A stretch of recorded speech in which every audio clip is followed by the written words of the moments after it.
Hello everyone. This example will show how to model and obtain the results for a retaining wall. We already have two grids that will be set up here that will represent our retaining wall. So there's a flat portion here and the vertical retaining wall.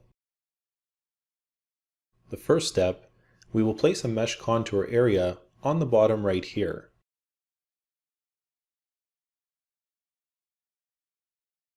And then we will define a concrete plate of 30 MPa with 300 mm thickness.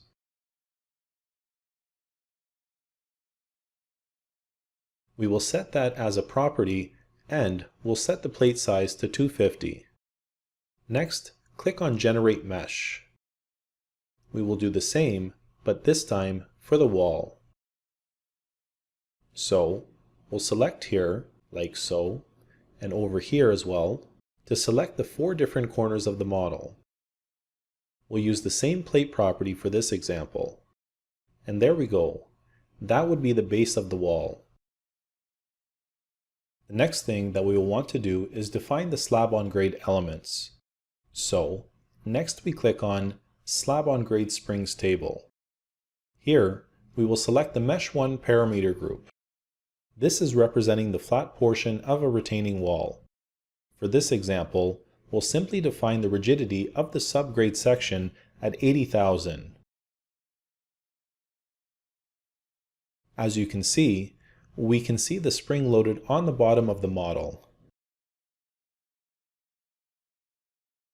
The next thing that we'll do is we still need to stabilize the rest of the model. We have a vertical rigidity that is already taken care of, but we want to also have lateral rigidity. So, I'll go and select all the joints at the edge over here.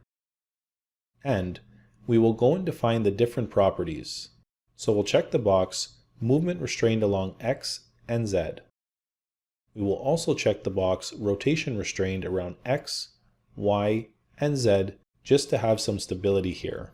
The next step will be to generate the basic loads. It's possible to add as many basic loads as we want. For this example, we will just go for one dead load. And we'll also use one simple generic combination. So now we will define the different loads on the model. We will select the mesh contour at the bottom and select the contour loads. In here, we will select the dead load and have it as the y-axis vertical, and we'll set a minus 10 kilonewtons per square meter as the load. For the wall, we will set the variable in-plane pressure load that will change from 1 to 20 kilonewtons per square meters, and we'll set the axes to the z-axis. We then click Add. So there we have it, the pressure profile on the wall as well as a constant pressure on the flat part of the retaining wall. Now we will define the integration line along the height of the wall so that we can run a design and see what would be the reinforcements that are required for this section. Once we trace the integration line from the bottom to the top, we will set the width of the strip to 1 meter and we'll select the element group Mesh 2 Perimeter because this is the element that represents the wall. We will also set that to the second wall type, and we will need to set the rotation angle of 90 degrees so that it goes along the face of the wall. There we go. This is our integration line. This is where we will launch the analysis. Now, we will go here and define a design group for the wall. We will set some 15M bars on top and bottom, and we'll disable all the other design options. So, we will call this group 15M and press OK. Now, set that group as our current design group. We would now be ready to launch the analysis. In the Analysis menu, we'll select Design Reinforced Concrete and we will run the analysis.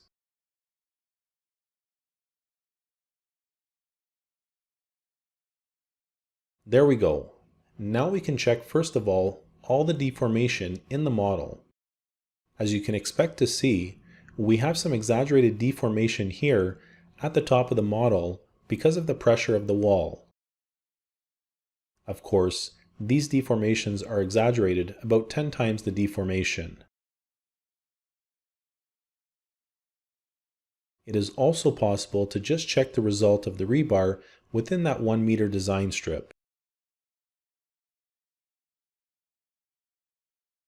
As you can see, we have 260 of spacing in the bottom, and we will have another 300 of spacing at the top. If we go in the concrete results, for slab and bending, we'll have the resistance envelope for the bending in the wall. As you can see, it is pretty optimized design for the design reinforcement. Of course, it's also possible to create another design strip and place it at the bottom of our model. We will line this up here and create another design strip 1 meter wide on the element group Mesh Perimeter 1.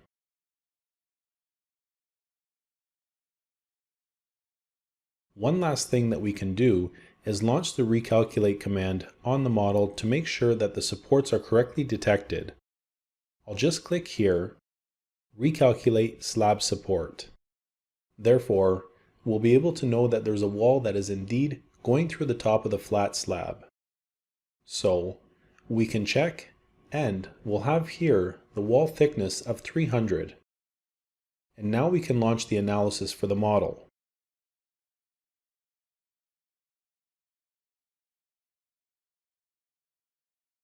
We'll have the results from the bending and resistance envelope. You can see this is the portion that is within the wall. We can also check the rebar that is in the model.